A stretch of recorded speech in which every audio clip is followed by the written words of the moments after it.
guys. Hi.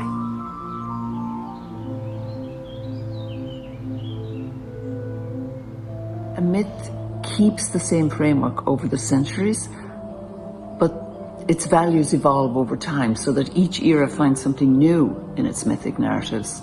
That's why they go on, and that's why you keep seeing them everywhere, all around you, in film and, children's games. They never really go away. And I find in these narratives, which purport to lay down the foundations of our civilization and our laws and our morals, I actually find the seeds of subverting all those laws right there in between the lines.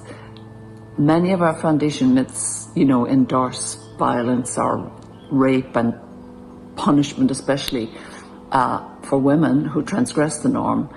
And when you read the written words, like the recorded tales, but when you dig into those myths, maybe in a different medium, in dance, for instance, or in music, you work with a much more fluid material. And that's why I jumped at the chance to work with you guys. We came across the myth by doing some research online, but trying to find different sort of Greek myths that involved a female character or a female protagonist. We always knew it was going to be a solo piece from the beginning, and we wanted to find a myth that focused on the female primarily, and also looking at the idea of hybridity. We planned on approaching Alice from the very beginning. So we were looking for a more obscure Greek myth, one that wouldn't automatically jump off the page if people saw it. We liked the idea of the intrigue behind it, and the fact that Myrrha became a tree, so she communed with nature in some way or another. The fact that the myth itself was very much from the male perspective interested us in the fact that we wanted to sort of alter that and reconfigure it so that the female would have her own level of empowerment or some way of fixing the myth to her own advantage. The most important aspect of the story is that a person or a woman can go through a very traumatic event or circumstance and come out on the other side of it. So we wanted to show the cycling of, I suppose, from post-trauma. In the tale of Myrrha, she is cursed to then sleep with her father. She becomes pregnant with his child, and then she flees Arabia. And we were looking at this, that it's essentially incest. The father, doesn't know that it's Myrrha, but sleeps with her for 12 nights. But it is essentially a tale of incest and rape, we could say. So we didn't want to focus on that aspect. We wanted to focus on the after effect and the sort of counsel or the idea that you can, through time and through assistance, you can move through these, and you carry it with you the whole time you move through this trauma, and you carry the past with you, but you arrive at a point of some sort of resolution for yourself, and it's not to say that that those things are forgotten, but that they make you part of what you are. We felt that it's a woman's story, and we'd like to look at it from that side and try and imagine Myrrha as she would and what she would say, and how she would deal with these things that have happened to her. She's gone through quite a lot of traumatic events, and come out the other end, eventually separated from her child and living as, I suppose, an inanimate object, as a tree. But what we thought is in fact it could be a sort of communing with nature, and that this beautiful hybridity that she is. She's not just one thing. She's not a man. She's not a woman. She's not a tree. She's this sort of amazing new hybrid form. And though a lot of that is kind of seen as, it's sort of a beautiful monstrosity, and seeing that as something really special. Well, one of the most important things in connection with this for me is that there has been such a history of bodily repression in this country that it sometimes feels difficult to get out from under it. You know, we have relied so much on the written word to tell our stories, but maybe there's another way, you know, the way of the body in movement to open up myth and story, to not simply tell a tale, to not simply present a scenario, but to inhabit that tale, and to inhabit it so deeply that you transform its very essence. If you can place yourself bodily in the center of something, you have a deeper, kind of more primal, organic understanding of something. We were inspired by Dora Salado's exhibitions of these tables that she's made. They're normal tables, but they're splintered into 300 parts or more, and then painstakingly put back together. And this came from her inspiration of speaking to women that suffered sexual abuse or rape over a period of 3 years or something. And what she's showing us, or what she's sort of exploring, is the idea that you might be broken, you can be put back together, and you can exist. It's a table. I mean, at face value, it's a table. When you look closer, you see all these scars, and it's not quite a table, but it is a table. And that all of this brings you to, you're still yourself, but you're another you. We didn't know it was going to that Julie would be the main performer, but we knew quite quickly. We did a workshop audition and invited a number of female performers to come. We have worked with Julie before, and we knew how strong her physicality was, and also her capability to arrive at different types of emotion through movement. So that always struck us with working with Julie.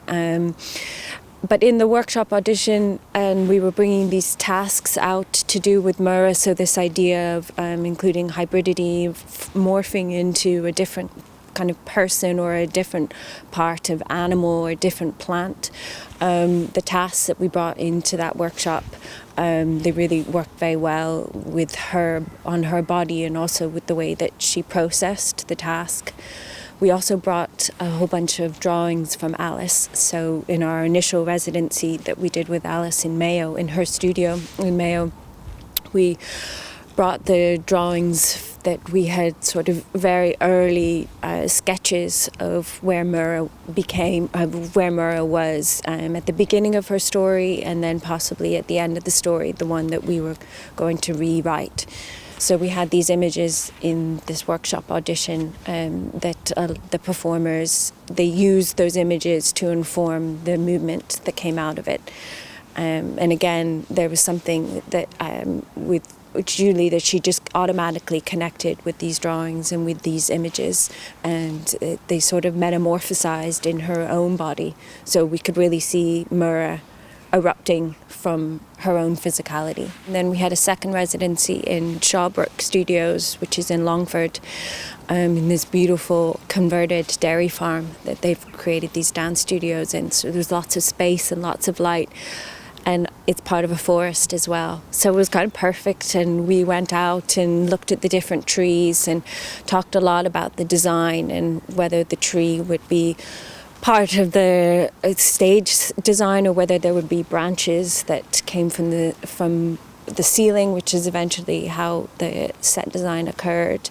We talked a lot about the myth exploding and the branches kind of just going out into the ether, like the tree is exploding.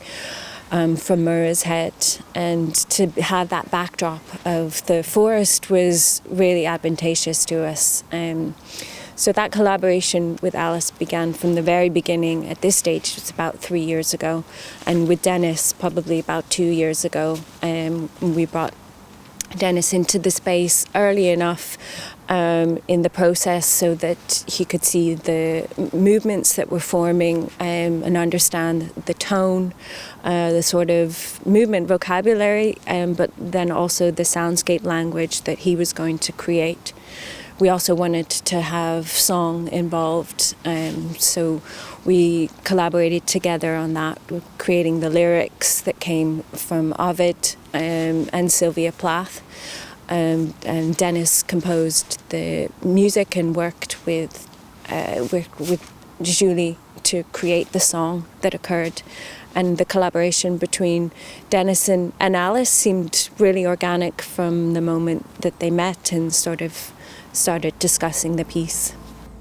Obviously, I'd had a few conversations with the guys before, earlier in the year, but it wasn't until I actually got into the workshop for the first time towards the end of 2019, and I'd met Alice for the first time, and I think immediately with the energy that she kind of brings into a room, and there was lots of ideas bouncing around the place, that things really, there was definitely a lot of kind of chat and discussion about we could try this, we could try that. So we had a lot of, I think we covered a lot of scope in terms of like suggesting different ideas, and even for so it ended up becoming a much more music-based piece. But originally we did talk a lot about the sound, that the materials that she was working with and was using, and that how maybe that could be kind of incorporated into it.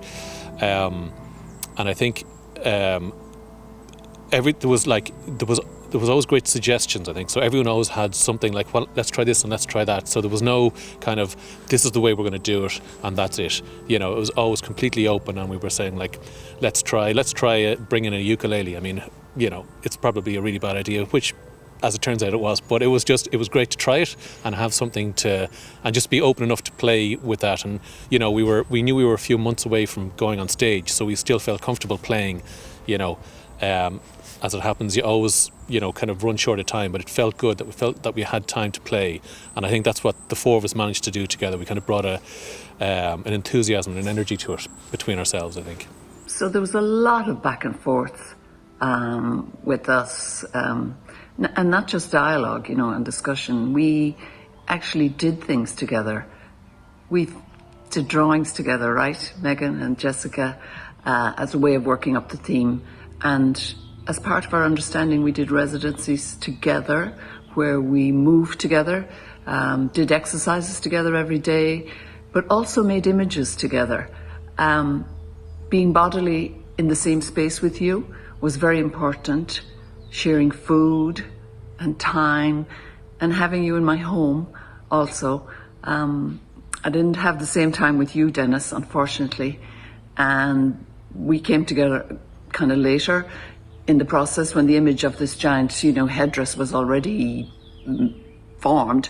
But I was very interested in archaic music and its ability to kind of charge space and to leave, lots of room for interpretation. And I felt that Denis's music had the ability to do that. When I came in, I actually was presented with the spectacle of Julie on top of a box with a massive piece of ornamentation on her head. So that was really spectacular to actually start with, and immediately it just kind of got ideas going and flowing. So because there was such an outdoor kind of, obviously the wood and the tree and all that kind of feel to it, the first thing I did was actually go to a forest and start doing some recording. So I was recording some branches, some trees, some little brooks and streams that were going by, and picking up little elements like that we, maybe able to use, make it into a kind of an instrumentation or use it percussively. But also then in the workshop, I brought in a lot of kind of wooden instruments into the actual workshop. So I have a koto, which is a Japanese zither, which is about 6 foot long piece of wood that's stringed. I've brought in ukuleles, a shakuhachi, which is a Japanese flute. We brought in some ribs, some stones and some bones and things like that. So we were just kind of picking up various real things. So they were instruments, but they were also real objects and real items that we could possibly make into a musical shape. Now, as it turns out, we didn't end up using a lot of that, but it was a lot of fun to kind of play with it and use that. Also, of course, we were starting to play with the voice, and Julie was going to be singing a song, so we wanted to start looking at that initially as well. To the image itself, I've actually made many images of woman as tree and tree as woman in the past. But this particular image of the woman with this great corona of branches on her head, for me, embodies two kind of opposing things. So one, it's the kind of oppression and restriction of its great weight and trying to move around with that great weight like a planet, you know, on your head. And then on the other hand, it's like a marvelous crown, like a symbol, you know, of her great and kind of electrifying power. You know, she stands on a pillar-like structure to begin with anyway. And this is the first image you see, very tall, like a great tree. In all cultures, in all creation myths, you have the great tree. You have it in Norse myth. We have it ourselves with our great oak tree. Think of the Garden of Paradise and the tree at the center of it with the serpent clinging. When she begins to turn about, it's like the branches are stirring up the air and calling up this myth, like charging the space. Kind of electrifying the air and the space. In a way, movement initiates a type of transformation. We started the choreographic first phase happened in Shawbrook, where it was a residency between myself, Megan and Alice, and we worked with one other dancer, Robin Byrne. We worked in the forest a lot. We had an idea about a burial or sort of regression, so we were able to actually do that in the earth and cover her with leaves and earth, and really just kind of get inspiration from all the different trees that are there in the forest.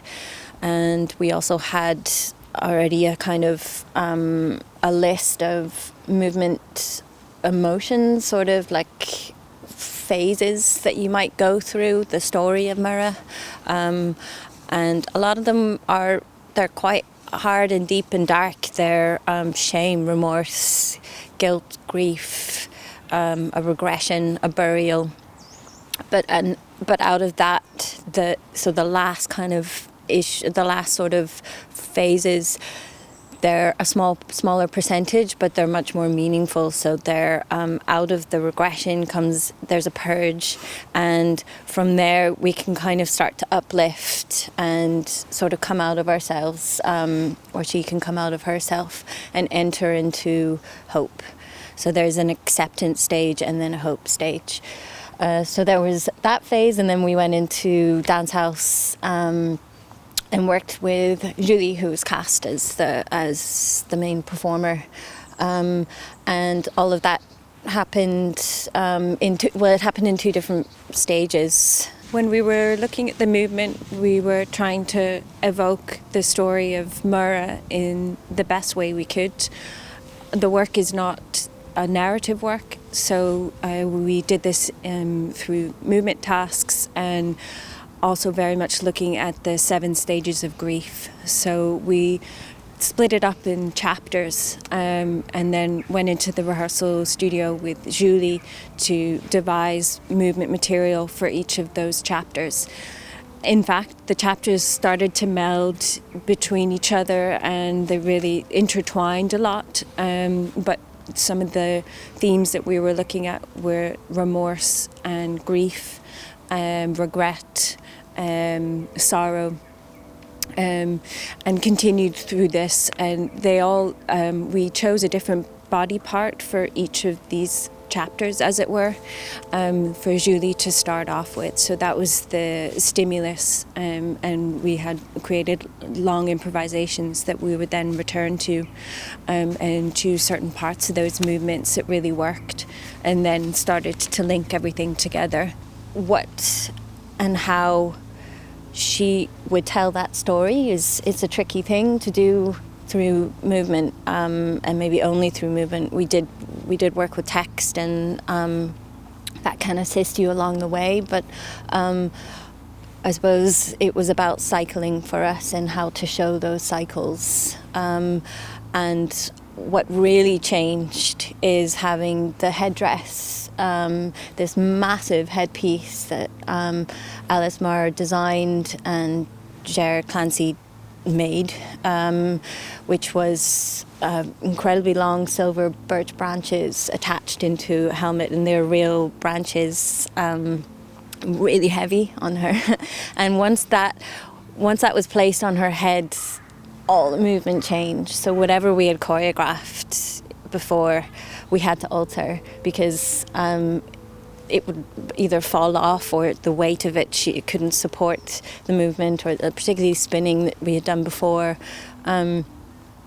But there were certain things that that really worked, and we kind of streamlined down to those movements. In fact, the spinning was one of the things that really helped to see the shift of and the kind of the real scale of this tree on top of her head.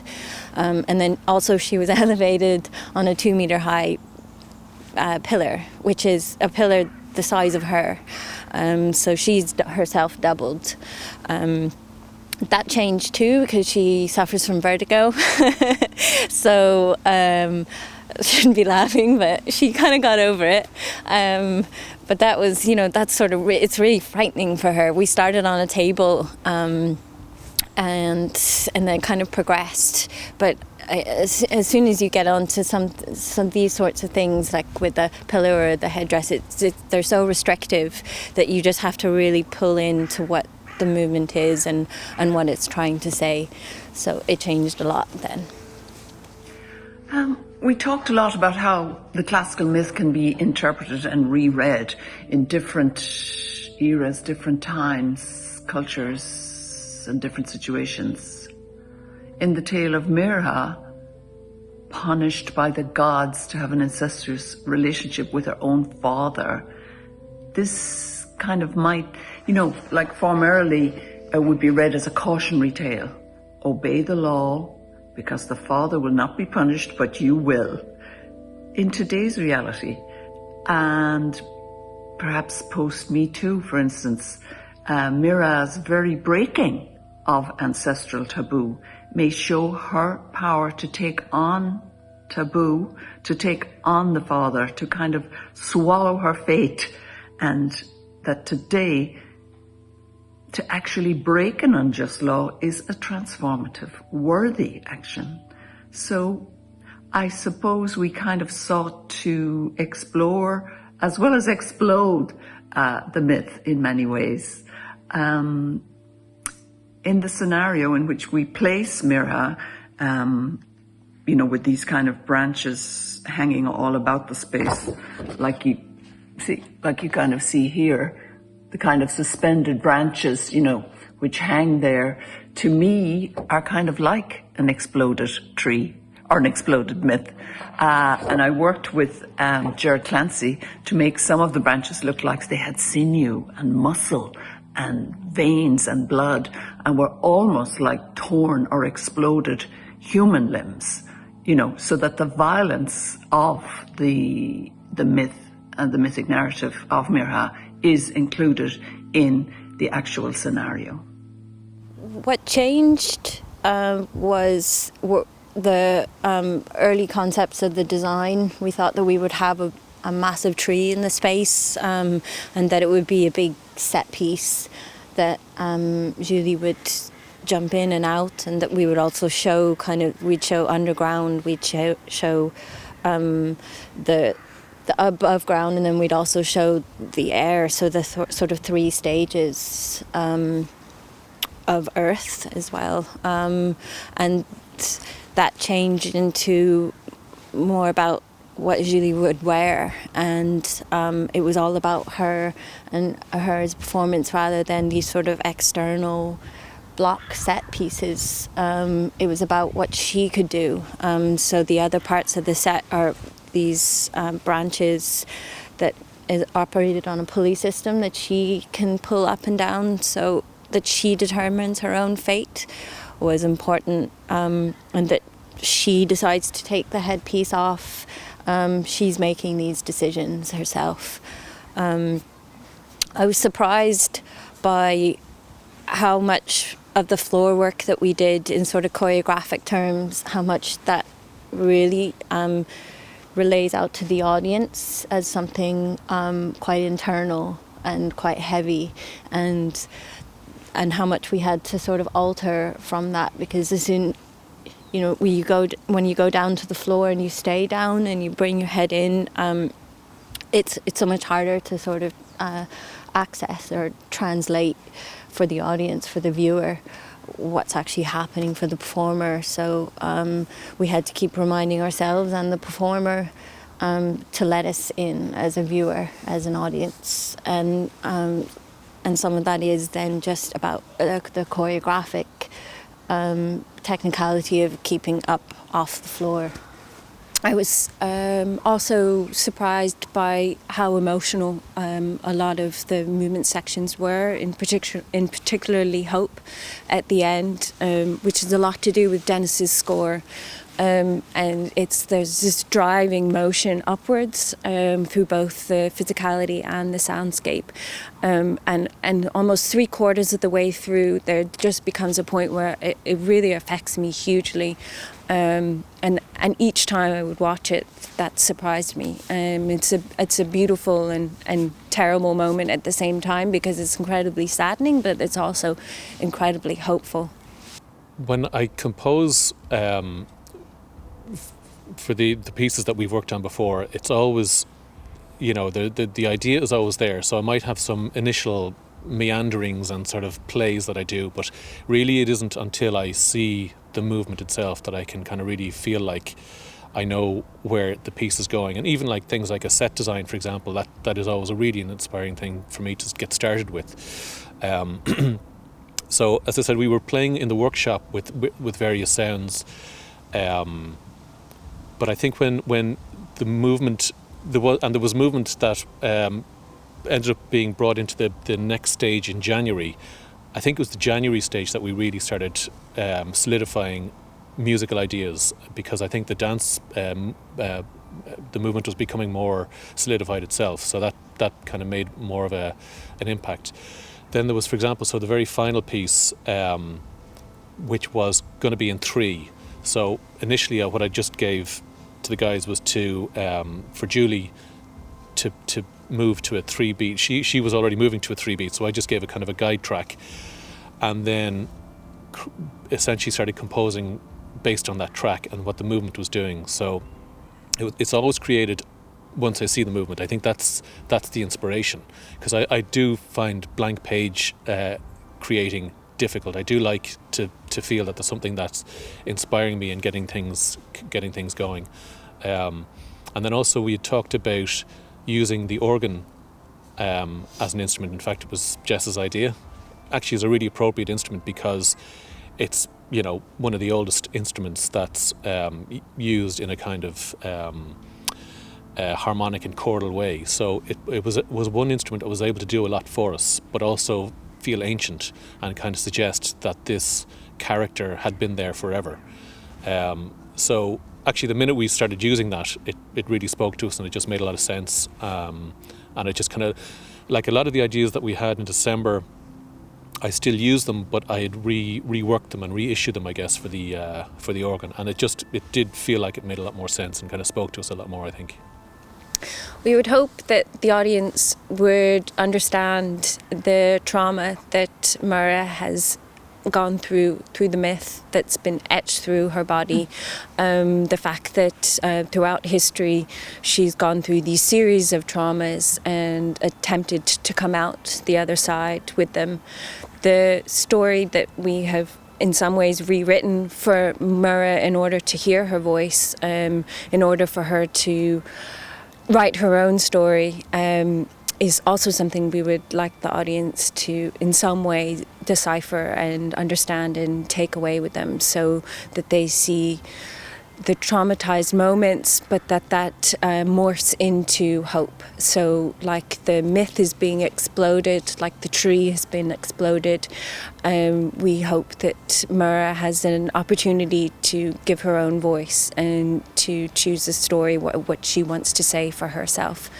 And obviously she isn't here, and we in some ways are fictionalizing this ourselves without her consent, but we hope that we're giving her an opportunity to speak herself.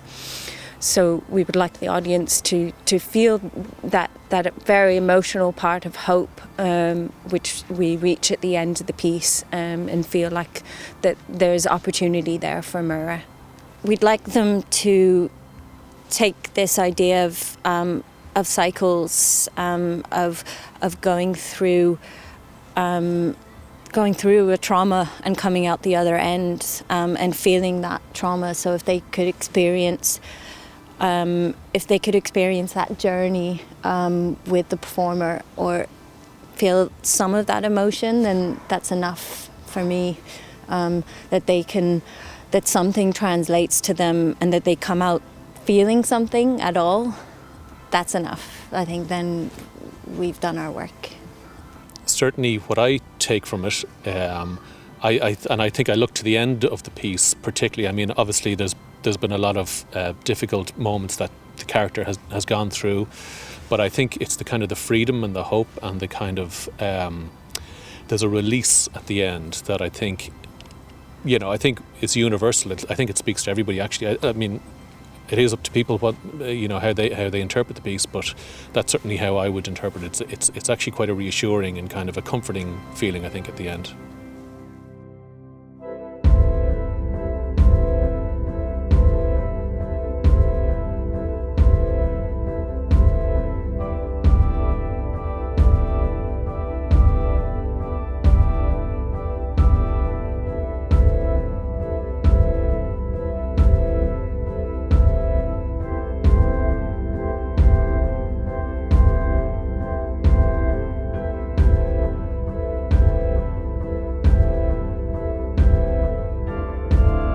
I really like to think of what the viewer can bring to the experience, bring their own experience to complete the experience.